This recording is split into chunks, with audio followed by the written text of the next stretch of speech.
Вечното спасение е най-големият дар, който можем да получим.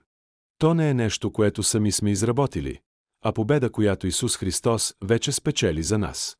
Когато Той възкръсна, Той не просто победи смъртта, а ни отвори врата към живот, в който страхът няма последната дума.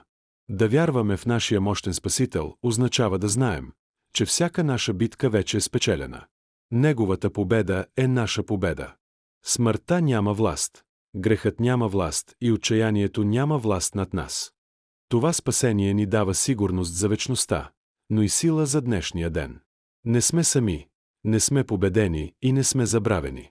Исус Христос възкръсна и победи, за да можем ние днес да живеем в свобода и радост.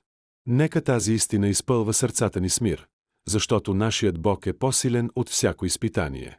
Върви напред и знай, че с вяра в Бог ти си спасен, защитен и награден.